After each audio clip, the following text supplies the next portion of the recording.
A little girl and a dog, tethered together as if they were one and the same, abandoned under the scorching sun, without water, without food, without dignity. When the most powerful mogul in the metropolis stepped out of his armored car and saw that scene, something inside him shattered forever. What he discovered about the child's past would not only change both of their fates, but would reveal a truth he never thought possible. Subscribe to the channel for heartwarming stories every day. The corner office, on the top floor of the city's tallest skyscraper, overlooked everything and nothing at the same time. The mogul adjusted the cuff of his Italian silk shirt, watching the street life through the bulletproof glass.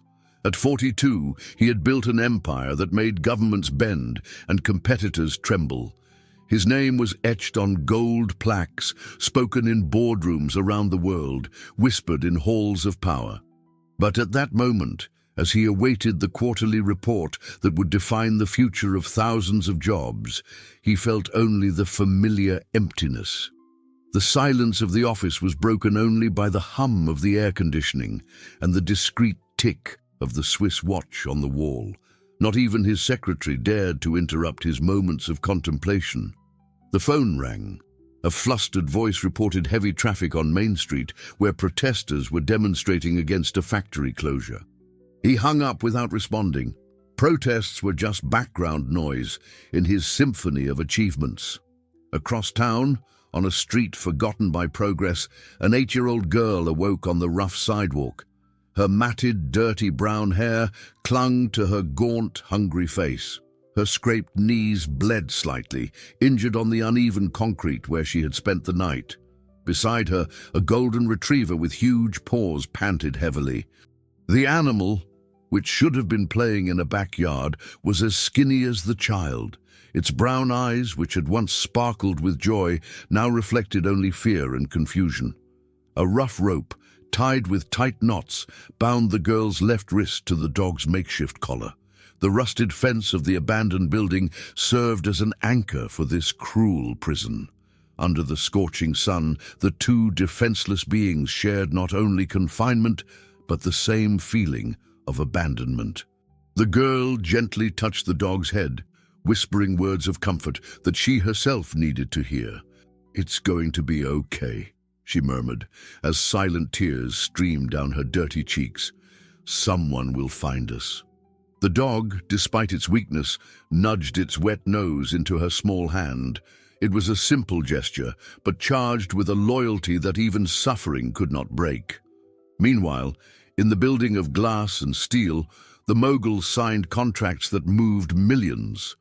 Each signature was precise, each decision calculated. There was no room for hesitation in his world of numbers and strategies. Compassion was a luxury he had abandoned long ago. Along with other human weaknesses he considered counterproductive. His schedule was packed: meeting with Japanese investors, lunch with the mayor, analysis of international acquisitions. Each appointment was a piece on the chessboard of his success. There was no time to look down at the streets where ordinary people lived ordinary lives. The afternoon drew closer as he finally rose from his solid mahogany desk. The driver was already waiting with the armored car, ready to drive him through the city he dominated but rarely touched. The dark windows of the vehicle created a barrier between him and the outside world, a cocoon of leather and technology that protected him from the imperfections of reality. On the forgotten street, the sun reached its cruelest peak. The girl tried to shield the dog with her own thin body, creating an insufficient but loving shadow. Her lips were parched, her throat ached, but she didn't stop whispering words of hope to her companion in misfortune. It was as if two parallel universes existed in the same city, one of abundance and isolation, the other of need and true connection. Worlds that should never have met, but that destiny was about to collide in a way that would change both forever. The armored car glided through the streets with the smoothness of a ship cutting through calm waters. The mogul was leafing through financial reports when the driver slowed down abruptly. Through the tinted glass, he could see a small crowd gathering on the corner. "What kind of protest is that?" he asked, without looking up from the papers. "Doesn't seem to be a protest, sir. Looks like someone called the cops. There's a squad car and some onlookers." He sighed, annoyed by the delay. Every minute lost in traffic represented opportunities slipping away, deals that could be closed. But something in the driver's hesitant voice made him look out the window. Two police officers were approaching a rusted fence.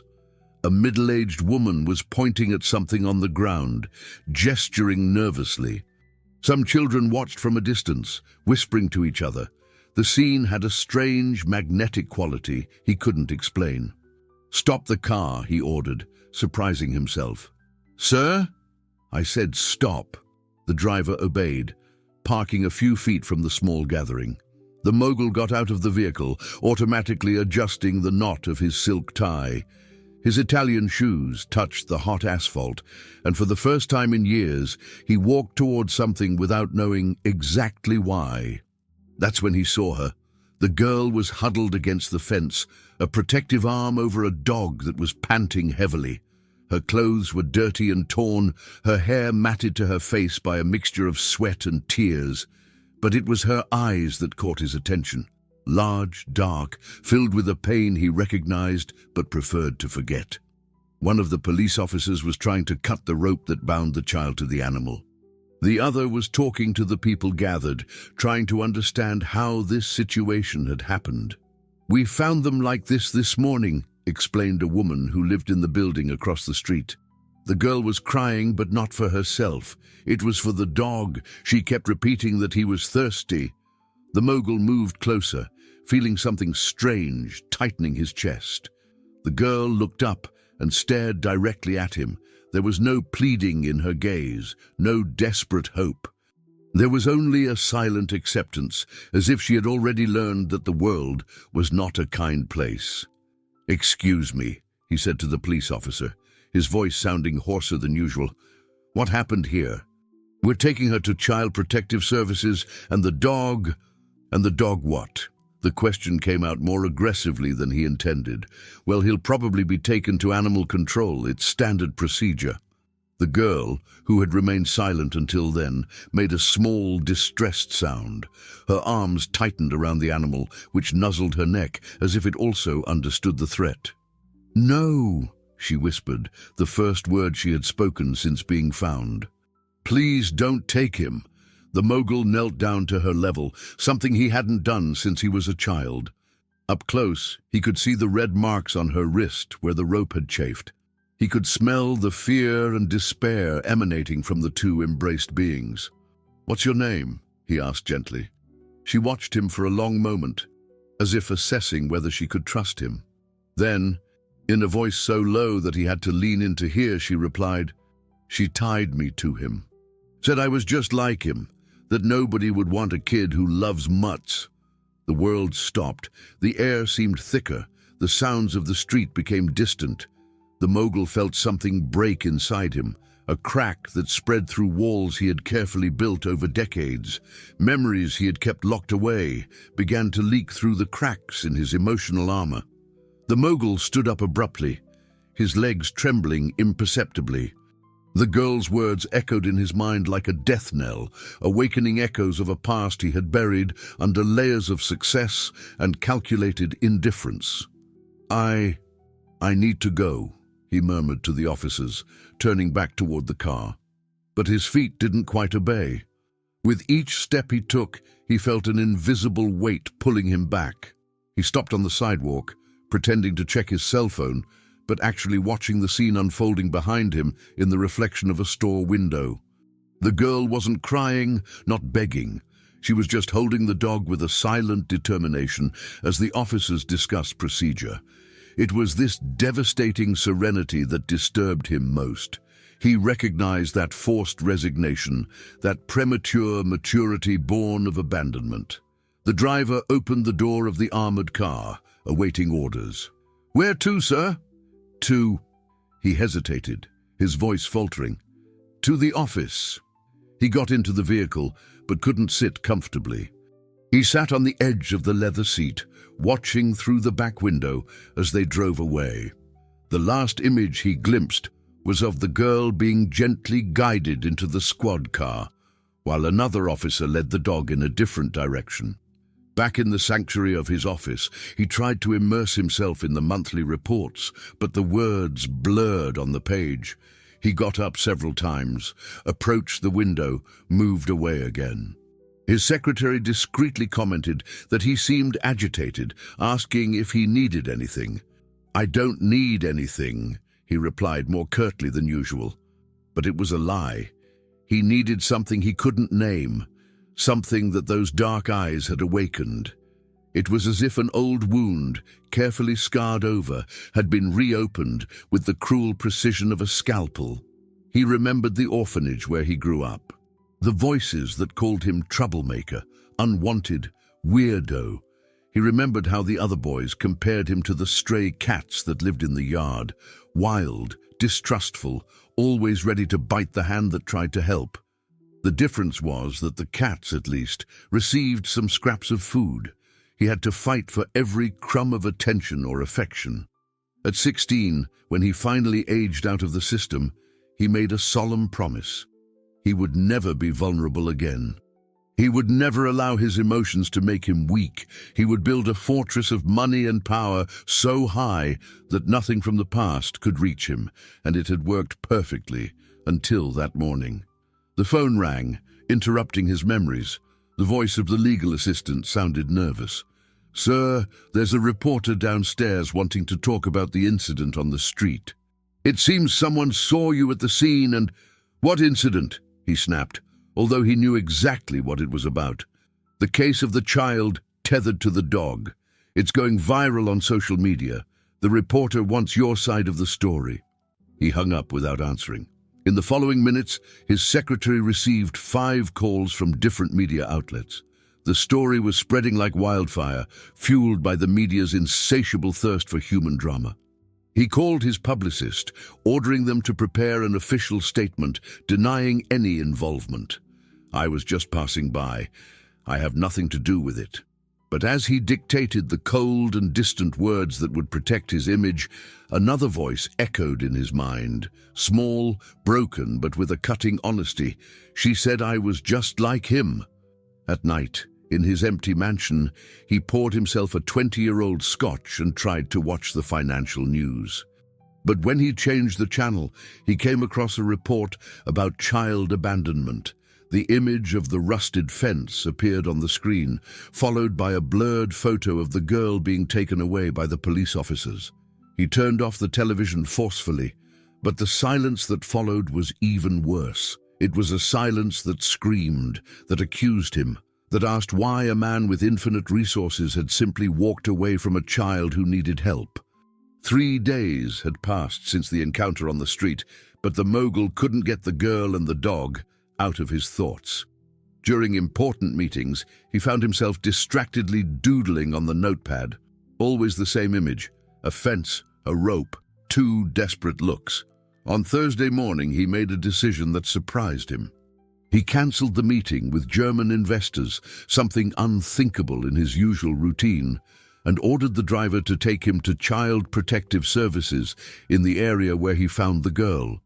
The public building contrasted violently with the luxurious environments he frequented: peeling walls, worn furniture, hallways smelling of disinfectant and bureaucracy. Employees recognized him immediately, whispering to each other about the improbable presence of one of the richest people in the country in that location. The social worker who attended to him seemed nervous. "Sir, it's not common for us to receive visits from people of your caliber. How can I help you?" "The girl who was brought in on Monday, the one who was tethered to a dog. I want to know how she is doing." "Well, she's in temporary foster care while we investigate the case. What's your concern?" He didn't know how to answer. There was no logical explanation for this urgent need to know about the well-being of a stranger. "I was there when she was found. I just want to make sure she's being taken care of. I can tell you that she's safe, fed, and receiving appropriate medical care. That's all I can say without legal authorization. And the dog? The animal was taken to animal control, as per protocol. Is he okay?" The social worker studied him with curious eyes. As far as I know, yes. But sir, may I ask exactly what your interest is in this case? The question hung in the air like an accusation. What was his interest? Why was a man who had never shown concern for social issues standing there, asking about an abandoned girl? "I'd like to visit her," he said impulsively. "That would require a series of procedures, background checks, interviews, authorizations. It's a lengthy process, and how long? Weeks, maybe months. It depends on the availability of the psychologists and social workers involved." He stood up, frustrated with the bureaucracy that hindered even a gesture of compassion. "Is there any faster way?" "Well," the woman hesitated, "if you were considering adoption or fostering, the process could be expedited. But it's a very serious decision, involving profound changes in the lives of everyone involved." The word adoption hit him like a punch to the gut. He had never considered having children, let alone adopting a traumatized child. His life was structured, predictable, focused solely on himself. A child would be pure chaos in his orderly existence. "I'll think about it," he murmured, heading for the door. "Sir," the social worker called out, "I can at least tell you that she asked about you." He stopped, his hand on the doorknob. "Asked about me? She doesn't know your name, but she asked about the man in the fancy car who talked to me. She said your eyes were sad like hers." The words followed him all the way back. An 8-year-old child had seen through his mask of success and recognized something he himself was trying to deny, the deep sadness he had carried forever. That night, for the first time in years, he couldn't work late. He stood on the balcony of his mansion, watching the city lights, thinking about a girl who was sleeping in a shelter and wondering about the sad-eyed man who had appeared in her darkest moment. And somewhere in the city, in a cold and impersonal animal control facility, a golden retriever looked through the bars of his cage, waiting for a girl who wouldn't come, unaware that both had left an indelible mark on the heart of a man who believed he had forgotten how to feel. The second visit to Child Protective Services happened a week later. This time, the mogul didn't go on impulse, but armed with a decision and all the necessary paperwork. His lawyers had worked day and night to expedite the bureaucratic processes, using connections and influence to open doors normally locked by months of waiting. "Are you absolutely sure about this decision?" asked the psychologist responsible for the evaluation. "Adoption is a permanent commitment. This child specifically carries significant trauma." "What kind of trauma?" "She doesn't talk about what happened before she was abandoned. We only know that she was left by a woman who identified herself as an aunt, but we haven't been able to locate any family members. The girl shows signs of prolonged neglect and possible emotional abuse." The mogul clenched his fists. With each detail revealed, he felt a growing anger, not only at the cruelty suffered by the child, but at the painful familiarity of that story. "When can I meet her officially?" "Today, if you wish. But I need to warn you, she may not respond well initially. Traumatized children develop defense mechanisms. There may be rejection, fear, or destructive behaviors." The meeting took place in a small, personalityless room in the shelter. The girl was sitting on a plastic chair, wearing donated clothes that were too big for her thin body. When he entered, she looked up, those same dark eyes that had haunted him for days. "You came back," she said simply, without surprise or apparent joy. "I came back," he confirmed, sitting down in the chair opposite her. "How are you doing?" "I'm alive." The answer was so direct and pragmatic that he felt the air leave his lungs. "And hungry? Cold? Needing anything?" She studied him for a long moment, as if trying to decipher his intentions. "Where's my dog?" The question he had expected and feared. "He's in a safe place, being taken care of. Can I see him?" "Maybe." "If you want, you can come live with me, and maybe we can get your dog." "Why?" The question was asked without emotion, just genuine curiosity. "Why would you take me?" He didn't have a prepared answer. How to explain to an 8-year-old something he himself didn't fully understand? "Because I think we can help each other." "I don't know how to help anyone," she said, lowering her eyes. "My aunt said I'm just trouble, that I'm weird, that I like the wrong things." "What wrong things?" "Animals, plants, drawing, being quiet." Each word was spoken like a confession of guilt. The mogul felt something stir in his chest, a tenderness he hadn't experienced in decades. "Those aren't wrong things. They're beautiful things." She looked at him again, this time with a spark of something that might be hope. "Are you sure?" "I'm sure." The first few days in the mansion were tense and full of mutual discoveries. The girl moved through the house like a ghost, touching things with reverence, as if she was afraid of breaking something and being sent away. She slept on the floor next to the king-size bed in the guest room, despite all the available comforts. He watched her through the security cameras, trying to understand her habits. She drew constantly, mostly dogs and houses with gardens.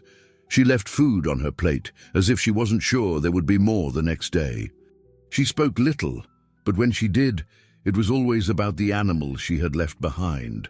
On the third day, he made a decision that surprised even his closest employees. He cancelled all afternoon meetings and drove personally to animal control. The place was exactly as he had imagined: sad, overcrowded, filled with animals awaiting an uncertain fate. He found the dog in a cage at the end of the hallway. The animal had lost even more weight, and his golden eyes were dull with sadness.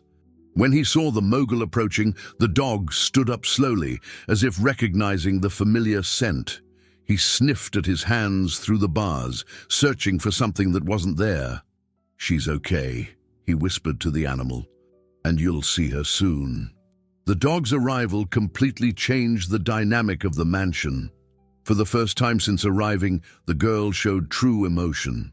When she saw the golden animal running through the manicured lawn, her fragile legs couldn't support her. She fell to her knees on the grass, and the dog launched himself into her arms with desperate joy. "Duke," she whispered into the animal's fur, and the mogul finally knew the name of the faithful companion. "I thought I'd never see you again." In the following days, he observed a subtle but profound transformation in the girl. She began to eat better, knowing that Duke was by her side. She smiled for the first time, a small but real smile, when the dog stole her sock during a game. She began to draw other things besides dogs: the mansion, the garden, even shy sketches of the mogul himself. It was a Thursday afternoon when the longest-serving housekeeper made a discovery that would change everything forever. "Sir," she said, entering the office with a strange expression on her face, "I need to show you something." He followed her to the kitchen where the girl was sitting on the floor playing with Duke. The housekeeper pointed discreetly to the child's forehead, where a small crescent-shaped scar was visible when she laughed and her eyebrows arched. "I know that mark," the woman whispered. "I've worked in this house for 20 years. I've seen that same scar before." The mogul felt the ground move beneath his feet. "What are you saying?" "The employee who died in the factory fire. Helena. She had a little girl with exactly that mark on her forehead. I remember because she always told how the girl had fallen off her bike and hit her head on the curb." The memories came back like an avalanche. Helena, the young accountant who had worked at his company 3 years earlier. A kind, hard-working woman who always spoke of her daughter with pride. The fire that had devastated one of the factories, killing 12 employees. The families he had compensated financially, but from whom he had distanced himself emotionally. "But Helena's daughter disappeared after the fire," he murmured, trying to piece together the puzzle. "Social workers said they couldn't locate any relatives.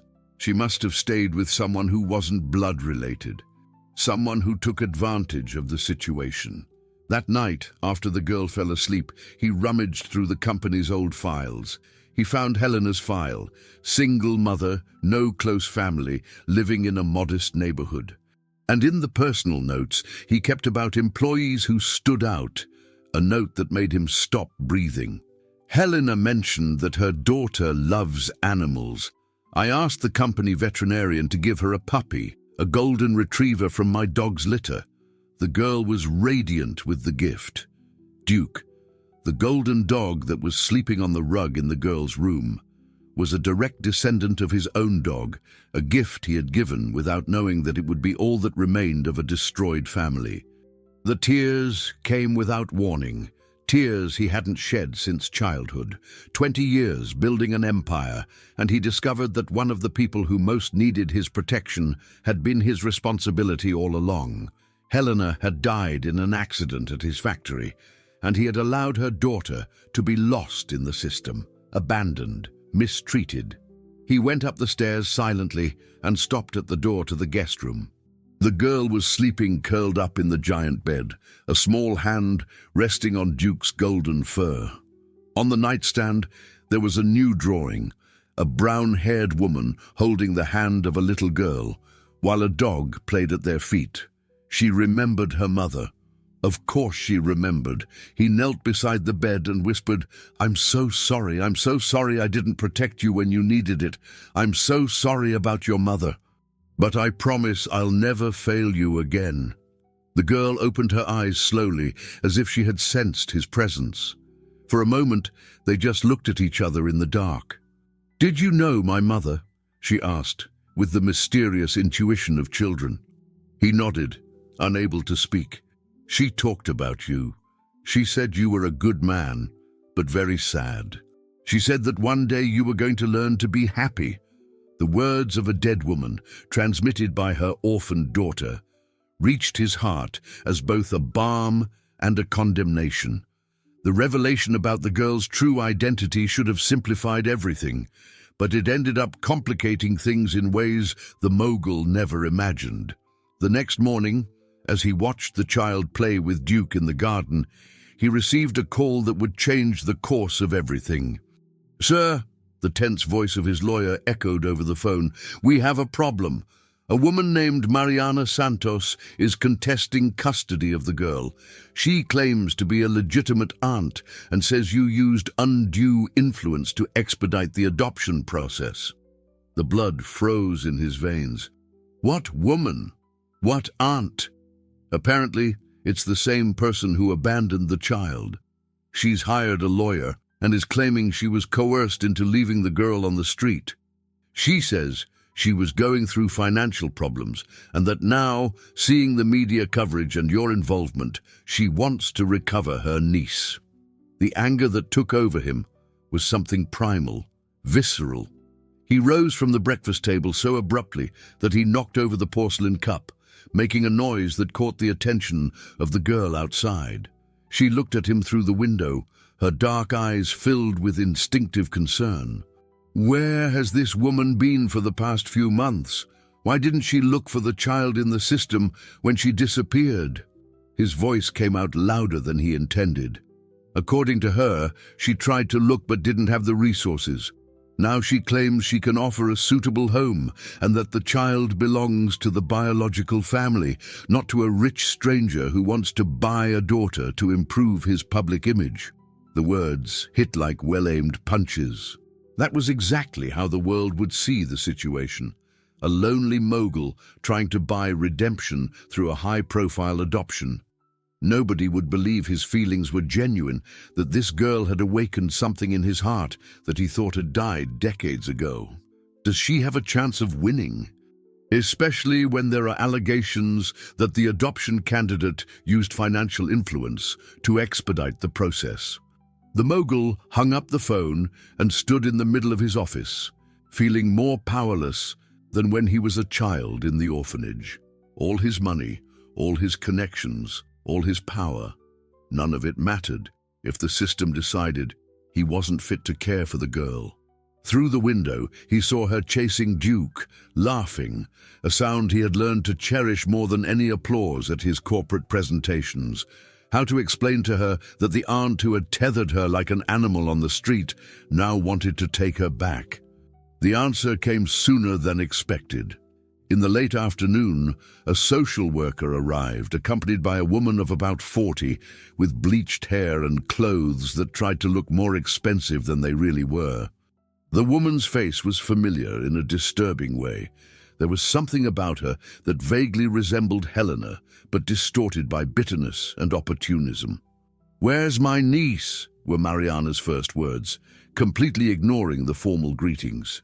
"I want to see how this man is treating her." The girl was in the living room, drawing, while Duke slept at her feet. When she heard the voice, her whole body stiffened. The crayon slipped from her fingers, and she turned slowly, her face losing all color. "Aunt Mariana," she whispered, and there was so much fear in those two words that the mogul wanted to physically place himself between them. "Hi, sweetie," the woman said, with a forced sweetness that didn't fool anyone. "I missed you so much. I came to take you home." "I don't want to go," the girl said quietly, instinctively moving closer to the dog. "I like it here." "Nonsense. You're my family, not his. He's a stranger who's taking advantage of you." The mogul took a step forward, but the social worker stopped him with a warning look. Any sudden movement could be interpreted as intimidation. "The girl seems to be well cared for," observed the social worker, noting the new clothes, the weight the child had gained, the healthier glow in her hair. "Of course she seems to be," Mariana retorted. "He has money, but money doesn't replace family love. She needs to be with someone who really cares about her. Like you, who tied her to a dog on the street." The question burst from the mogul's mouth before he could control himself. The silence that followed was tense. Mariana stared at him with barely disguised hatred, while the social worker made notes on her clipboard. "I was desperate," Mariana said finally. "No job, no money, no options. I thought someone would find her and take better care of her than I could at the time. It wasn't abandonment, it was a cry for help." "You called me a mutt," the girl said suddenly, her voice small but clear. "Said I was just like Duke, that nobody would want me." "I was upset, honey. I said things I didn't mean. You said my mother died because she was stupid, that I was going to die the same way if I didn't stop being weird." The words fell like bombs in the room. The social worker stopped writing and looked directly at Mariana, who had paled visibly. "That's not true," the woman stammered. "She's making things up." But the mogul saw the truth in the girl's eyes. He saw the old pain, the trauma she carried, the invisible scars left by months of psychological abuse. And at that moment, he knew that he would fight with all his strength to protect her, even if it meant facing the entire system. "I think we need a more detailed psychological evaluation," said the social worker, clearly disturbed by the revelations, "and a more thorough investigation into the circumstances of the abandonment." Mariana stood up abruptly. "This is ridiculous. She's my niece, and I want her back. You can't let this man buy me off like this." "No one is being bought," the mogul said, his voice as cold as ice. "And if you really cared about her, you would have looked for her long before you saw my name in the papers." After the turbulent departure of the visitors, the girl was silent for hours. She didn't draw. She didn't play with Duke. She just sat on the porch, looking at the horizon as if she expected the world to collapse at any moment. When she finally spoke, her words broke the heart of the man who had learned to love her. "You're going to give me back to her, aren't you?" "Never," he replied, kneeling beside the chair where she was sitting. "I promise I'll fight to keep you here, where you're loved and respected." "But what if you lose? What if they say you can't have me?" He took her small hands in his, trying to convey all the determination he felt. "Then we'll find another way. But I'll never let anyone hurt you again." That night, while the girls slept restlessly, he stayed awake planning his strategy. He would contact the best family lawyers in the country, investigate every aspect of Mariana's life, mobilize all available resources. But deep down, he knew he was facing something bigger than money or influence. He was facing a system that often valued blood ties above the real well-being of children. The battle for the girl's custody was just beginning, and he wasn't sure if he would emerge victorious. But one thing was certain: for the first time in his life, he was fighting for something that mattered more than profits or personal achievements. He was fighting for love. The next days were a roller coaster of emotions and legal strategies. The mogul transformed one of the offices in his mansion into a command center, with lawyers, psychologists, and social workers constantly coming and going. Every detail of Mariana's life was investigated. Every inconsistency in her version was documented. Every favorable legal precedent was studied meticulously. But in the midst of all this legal battle, something more important was happening. The girl, who had initially withdrawn after the encounter with her aunt, began to demonstrate a courage that surprised everyone. "I want to talk to the judge," she announced during breakfast, her voice small but determined. The mogul almost choked on his coffee. "What did you say?" "I want to tell the judge what really happened. About Aunt Mariana, about how she treated me, about why she left me on the street." She looked directly at him, and there was a new strength in her dark eyes. "I don't want you to fight for me alone. I want to fight too. If she can't articulate her feelings well, or if she demonstrates emotional instability, it could hurt our case." The girl, who was listening to the conversation, approached the table where the adults were discussing her future. "I'm not unstable," she said, with a dignity that touched the hearts of everyone present. "I'm sad sometimes, but I'm not crazy, and I know how to explain what happened." Dr. Klein knelt down to her level. "Do you understand that it will be difficult, that Aunt Mariana will be there, and that she may say things that will make you sad or angry? She's already said all the bad things she could say. I've survived until now." The response was so mature that it left the lawyers speechless.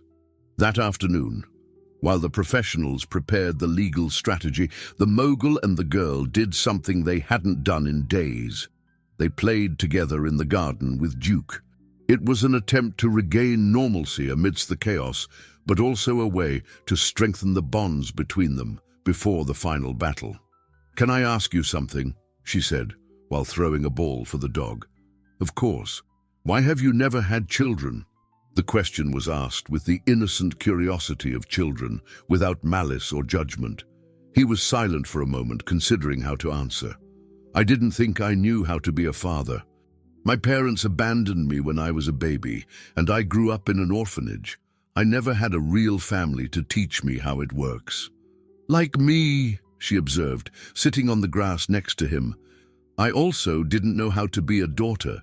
My mother died when I was little, and Aunt Mariana, she wasn't very good at teaching me good things." "But you're a wonderful daughter," he said, surprised at how easily the words came out. "You're kind, brave, intelligent. Any father would be proud to have a daughter like you. Even being weird, even liking to draw and animals, especially for that." He gently touched her hair, a gesture that had become natural over the weeks. "Those things make you unique, special. Aunt Mariana said my mother was weird too, that she liked plants and taking care of people, and that's why she died poor and unhappy." The mogul felt the familiar anger rise in his chest. "Your mother was an amazing person. She worked at my company, and I remember her as someone who always helped others, who always had a genuine smile. She died in an accident, not because she was weird, but because sometimes bad things happen to good people." "Do you miss her?" The question caught him off guard. "I do. I miss all the employees we lost in that fire. But especially her, because now I know she left something precious in the world. You." That night, the girl did something she had never done before. She asked to sleep in the master bedroom, close to him. Not in the bed, she wasn't ready for that much closeness yet, but on the sofa in the room, with Duke sleeping on the rug beside it. "I'm scared," she confessed in the dark. "What if the judge believes Aunt Mariana? What if he thinks she has more right to stay with me?" "Then we'll fight harder," he replied from the bed, his voice firm despite his own fears. And if we lose the first time, we'll appeal. And if we lose again, we'll find another way. What other way? He had thought about this obsessively in recent days. I can move to another country where the laws are different. I can hire the best lawyers in the world. I can make noise in the press until everyone knows the truth. Would you do all that for me? I would do that and much more. There was a long silence, and he thought she had fallen asleep. Then she spoke again, her voice almost a whisper. I love you. Those were the first words of love she had said since arriving at the mansion. 3 simple words that carried the weight of all the trust, hope, and affection that a wounded child could offer. I love you too, he replied, and realized that they were the first words of genuine love he had spoken in decades. The next morning, Dr. Klein arrived with news that changed the game completely. We found something, he announced, handing over a folder full of documents. Mariana Santos has a history of problems with drugs and alcohol, 2 admissions to rehab clinics in the last 5 years. In addition, we discovered that she has been unemployed for 8 months and owes 3 months of rent. Is that enough to prove she's not fit to care for the girl? It's a start, but there's more. We talked to neighbors from the time when the girl lived with her. Several people reported shouting, neglect, and one of them said they saw the child begging for food on the street because there was nothing at home. The mogul felt a mixture of relief and anger. Relief because they had concrete evidence, anger because it confirmed what he suspected about the mistreatment the girl had suffered. When is the hearing? Friday, 3 days. Dr. Klein closed the folder and looked seriously at the mogul. I need you to be prepared for anything. Mariana may try to reverse the situation, claiming she has changed, that she is now fit. Judges are sometimes influenced by emotional arguments about the importance of the biological family. What if she gets temporary custody? Then we'll have to appeal, but that could take months, and during that time, the girl would be with her. The mogul finished the sentence that the lawyer couldn't complete. Exactly. That afternoon, he had a frank conversation with the girl about what could happen. He explained the risks, the possibilities, the uncertainty of the outcome. She listened to everything with an impressive seriousness for an 8-year-old. If I have to go back to Aunt Mariana, she said finally, do you promise you won't give up on me? I promise. What about Duke? She doesn't like him. Duke stays here waiting for you to come back, I promise. She nodded, as if she were making a solemn pact. Then I'm going to be brave in front of the judge. I'm going to tell the truth, even if it's difficult. On the eve of the hearing, they spent the evening together in the living room, watching old movies and eating popcorn. It was an attempt to create normalcy, but everyone knew that the future would be decided in the next 24 hours. Before going to sleep, the girl made one last drawing. Not of dogs or houses this time, but of 3 figures holding hands, a tall man, a small girl, and a golden retriever. At the top of the page, in her careful handwriting, she wrote, "My family." It was everything he was fighting for, summed up on a sheet of paper and crayons. The courtroom was more crowded than usual for a custody hearing.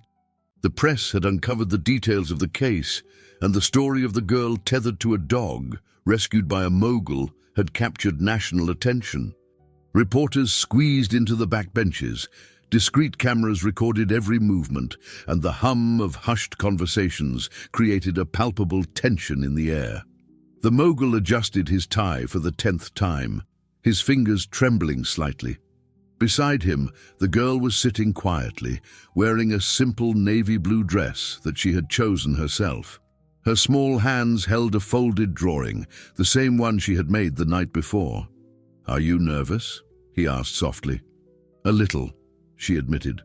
"But I'm not going to lie. I promised you and my mother that I would always tell the truth." Across the aisle, Mariana Santos was sitting with her lawyer, a slick-looking man who had clearly taken the case, attracted by the publicity. She wore a dark, conservative dress, her hair pulled back in a bun that tried to convey respectability. When her eyes met the girl's, she forced a smile and waved. The girl cringed instinctively, moving closer to the mogul. "It's okay," he whispered, placing his hand protectively on her shoulder. "I'm here." Judge Thompson entered the room with the solemnity that the moment demanded. He was a man of 60, grey-haired, known for his impartiality and, above all, for always prioritizing the well-being of children in his decisions. Everyone stood as he took his seat. "We are here to decide on the custody of the minor," began the judge, his voice echoing through the silent room. "This is a complex case involving issues of abandonment, neglect, and the best interest of the child. We will listen to all parties with attention and respect." Mariana's lawyer was the first to speak. He painted a picture of a desperate aunt who had made a mistake in a moment of financial and emotional crisis, but who was now ready to offer a loving home to her niece. "My client recognizes that she made a questionable decision," he argued. "But it was an act of desperation, not of malice. She was without a job, without resources, and believed that leaving the child where someone could find her would be better than seeing her starve at home." Mariana was called to testify.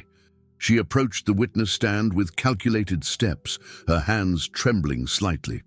"I made a mistake," she said, addressing the judge directly.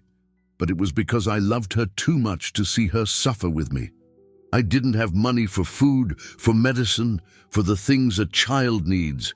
I thought someone with better conditions would take care of her better than I could." "Why did you tether the child to the dog?" asked the judge, his voice neutral but penetrating. Mariana hesitated. I knew she wouldn't want to be separated from the animal. I thought if someone found them both together, they would take them both." "And why didn't you seek help from the appropriate authorities? Why didn't you officially give the child up for adoption?" "I didn't know how to do that.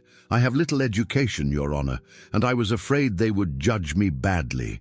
Dr. Klein stood up for cross-examination. He had prepared each question meticulously, and his strategy was simple: to expose the contradictions in Mariana's version. "Ms. Santos, you said you tethered the child on the street out of love. Can you explain how leaving an 8-year-old child dehydrated, hungry, under the scorching sun can be considered an act of love? I didn't know it would take so long for someone to find her. How long did you wait to make sure someone would find her?"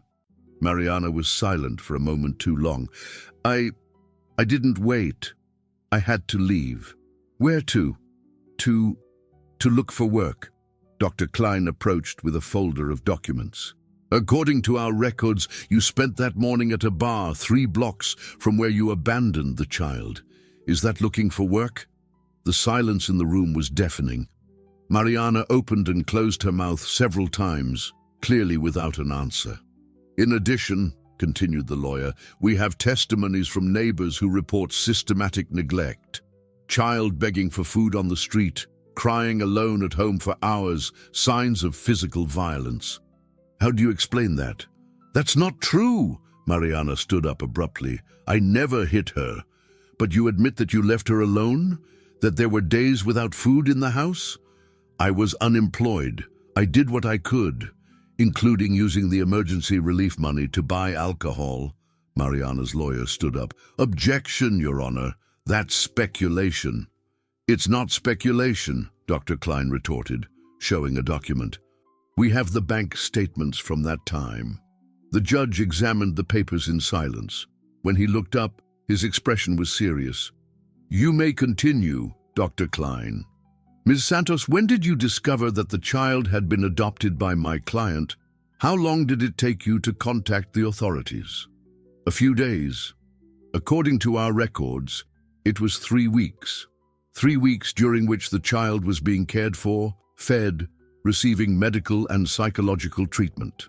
"Why the delay?" Mariana did not respond. "Wouldn't it be because you only came forward after seeing my client's name in the papers? After realizing there was money involved?" "That's not true." "Then why, when the social worker asked about your financial conditions for raising the child, Did you mention that you expected compensation for the trauma you suffered? The silence that followed was absolute. Even the reporters stopped writing. Next, it was the mogul's turn to testify. He spoke about how he had found the child, about the immediate connection he had felt, about the discovery that she was the daughter of Helena, an employee who had died at his company. "I didn't seek out this situation," he told the judge. "But when I saw that child alone, tethered like an animal, something inside me broke. I recognized in her what I myself had been, an abandoned, wounded child who needed someone to believe in her worth. Do you have experience with children? I don't. But I have the resources to learn, to hire the best professionals, to give her opportunities that I never had. More importantly, I have love to offer. Your Honor, I built an empire from scratch. I know what long-term commitment is, but beyond that, this child has changed my life in a way I didn't know was possible. She has taught me what family, responsibility, unconditional love mean. I can't prove with words that my commitment is genuine, but I can show it through actions, and my actions so far speak for themselves." Finally, the moment everyone had been waiting for and fearing arrived, the girl's testimony. The judge addressed her gently. "Do you understand why you're here?" "Yes, sir. You're going to decide where I'm going to live. And do you have a preference?" The girl looked at the mogul, then at Mariana, and finally back at the judge. "I want to live with him," she said, pointing to the man who had become her father. "He treats me well. He's never yelled at me, never called me weird, never left me hungry. And your aunt, don't you miss her?" The child was silent for a long moment. When she spoke, her voice was clear and firm. "Aunt Mariana tethered me to the street with my dog. She said I was just like him, that nobody would want me. She said my mother died because she was weak, and that I was going to die the same way if I didn't stop being weird." Murmurs echoed through the room. The judge banged his gavel to call for silence. "That's a lie!" Mariana shouted. "She's making it up!" The girl didn't flinch. She simply unfolded the drawing she had brought with her and showed it to the judge. "Can I show you my family?" The judge examined the drawing, 3 figures holding hands, clearly made with love and care. "Who are these people?" he asked. "My dad," she said, pointing to the tall figure. "Me," pointing to the small figure. "And Duke," pointing to the dog. "My real family." The impact of the words was immediate. Tears appeared in the eyes of several people in the audience. The mogul himself had to fight to maintain his composure. "You call him Dad?" asked the judge, surprised. "He takes care of me like a dad, teaches me things, protects me, loves me. Isn't that what a dad does?" The judge leaned forward. "And if I decide that you should live with your aunt?" The girl did not hesitate. "Then I will, because you're in charge. But I'll always remember that I had a real family, even if for a short time." There was a profound silence in the room. The judge looked at the child for a long moment, as if he were seeing beyond her words, straight into her wounded but resilient soul. "One more question," he said softly. "If you could ask me for one thing, what would it be?"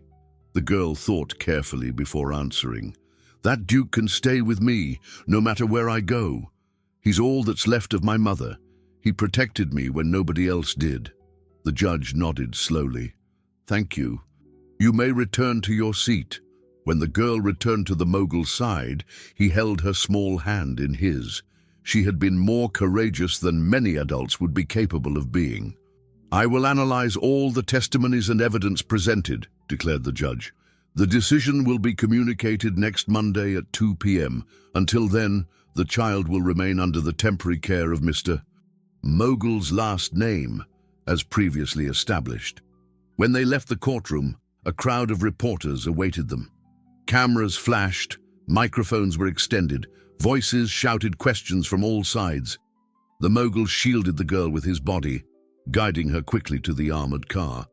"How do you feel about the testimony?" shouted a reporter. "Will you accept the result, whatever it may be?" asked another. He didn't answer any questions. His only concern was protecting the child from the media circus that his case had become. In the car, the girl finally broke down. The tears she had held back during the entire testimony came like a flood. The mogul pulled her close, letting her cry against his chest. "I was brave," she sobbed. "I told the truth." "You were the bravest person I have ever known," he whispered in her hair. "I'm so proud of you. What if it's not enough? What if they take me anyway? Then we'll fight harder. But you planted seeds of truth today, and the truth has a power of its own." The weekend passed like an eternity.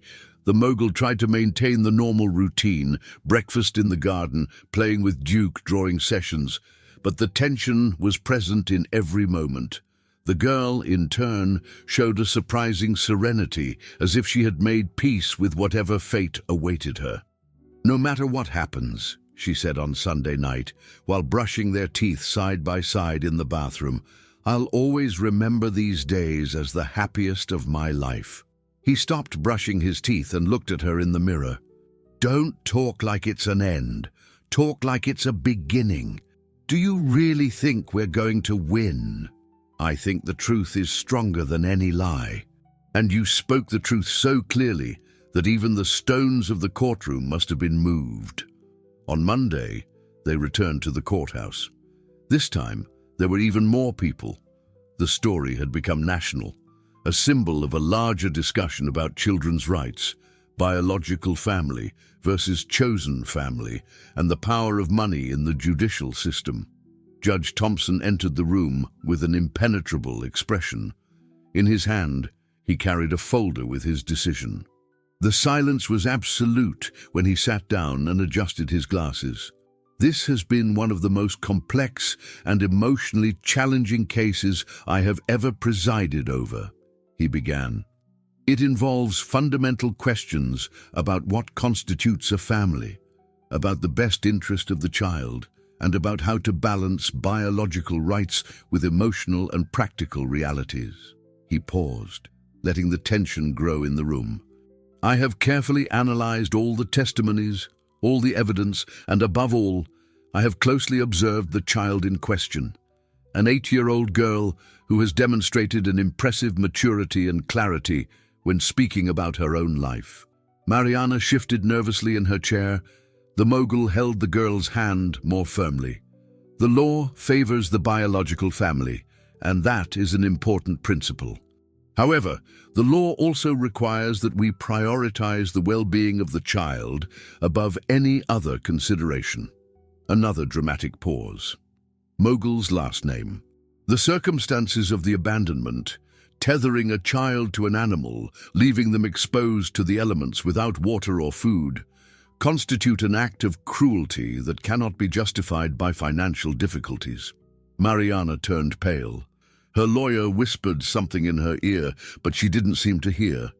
Furthermore, the late motivation to claim custody, occurring only after the media exposure of the case, raises serious questions about the true intentions of the petitioner. The judge turned to look directly at the girl. "On the other hand, I have observed a child who, in recent months, has flourished under the care of the petitioner. She has gained weight, demonstrates emotional stability, expresses herself clearly, and most importantly, demonstrates a genuine emotional bond with her current caregiver." The mogul's breath was caught in his lungs. The fact that the child is the daughter of an employee who worked at the petitioner's company and who died in an accident on the company's premises adds a dimension of moral responsibility that cannot be ignored. The judge stood up, holding the official document. "Therefore, considering all the factors presented and prioritizing exclusively the best interest of the minor, I grant permanent custody of the child to Mr." He couldn't finish the sentence. The burst of emotion was immediate. The girl shrieked with joy and threw herself into the arms of the mogul, who was crying openly. In the audience, people applauded, some cried, others hugged strangers. Mariana left the room quickly, followed by her lawyer. It would later be learned that she disappeared from the city that same week. "And one last thing," the judge said when the commotion subsided. "Considering the child's specific request, I authorize the pet to remain with her. Let Duke be officially registered as part of this family." It took several minutes for order to be restored in the room. When they finally managed to leave the courthouse, a crowd awaited them, but this time the atmosphere was different. It was one of celebration, of relief, of the victory of justice. "How do you feel?" asked a reporter. The mogul, still with the girl in his arms, stopped before the cameras. "I feel like I've discovered what really matters in life. Money builds companies, but love builds families." "And you?" they asked the girl. "How do you feel?" She smiled, a radiant smile that was captured by dozens of cameras. "I feel like I finally have a real home. And that Duke will be able to sleep in my bed tonight." The laughter that followed was contagious. 6 months later, life had settled into a happy and stable routine. The girl was enrolled in the best school in the city, where her teachers described her as creative, empathetic, and surprisingly resilient. Her drawings now decorated not only her room, but the entire mogul's office, who discovered that looking at them during difficult meetings reminded him of what really mattered. Duke had become the unofficial king of the mansion, sleeping in the girl's bed every night and accompanying her everywhere dogs were welcome. He had gained weight, his fur was shiny, and his golden eyes had regained all the joy that a golden retriever should have. The mogul discovered paternal talents he never imagined he possessed. He learned to braid hair, very badly but with much love, to distinguish between tears of sadness and tears of frustration, and to negotiate bedtimes with a determined child who always wanted 5 more minutes to finish a drawing. He also changed his company in fundamental ways. He created an assistance program for employees' families, drastically improved safety conditions in all facilities, and established a fund for orphaned and vulnerable children. The girl had suggested the name of the program, Project Duke, No Child Tethered. One Saturday afternoon, they were in the garden when she asked a question that caught him off guard. "Can I call you Dad for others too?" He was pruning roses. An activity he had discovered was surprisingly relaxing, and almost cut his finger with the surprise. "Don't you already do that?" "I do it here at home. But at school, with friends, I always say, 'the man who takes care of me.'" I wanted to be able to say, "my dad." He dropped the gardening shears and crouched down to her level. "You can call me Dad wherever you want, whenever you want, to whomever you want, because that's what I am. Even not being your blood? Blood doesn't make family," he said, repeating something he had learned from her. "Love makes family." That night, during dinner, she made another announcement. "I've decided I want to change my last name to yours. Can I?" "Are you sure?" "It's an important decision. I'm sure I want to have the same name as my family." The papers were filed the following week.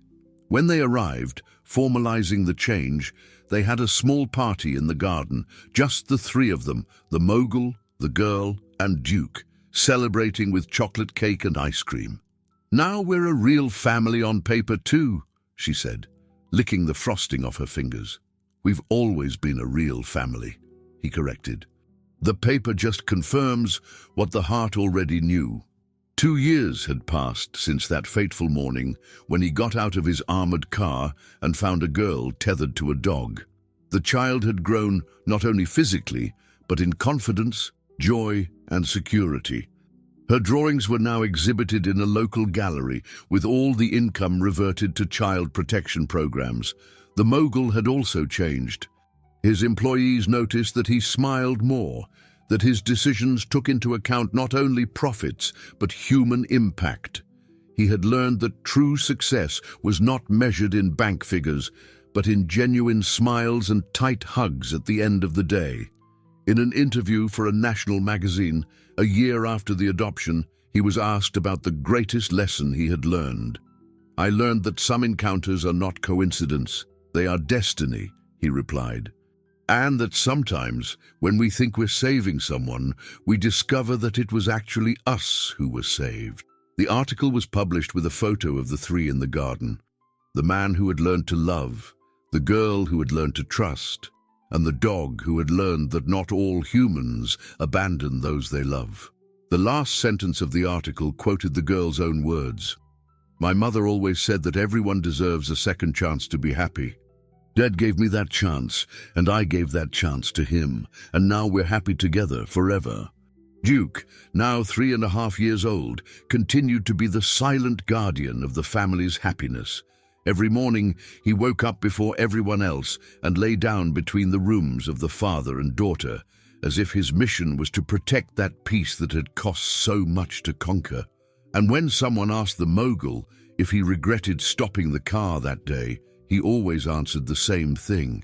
"It was the best business decision I ever made. I invested my heart and received a family in return. The return was infinite."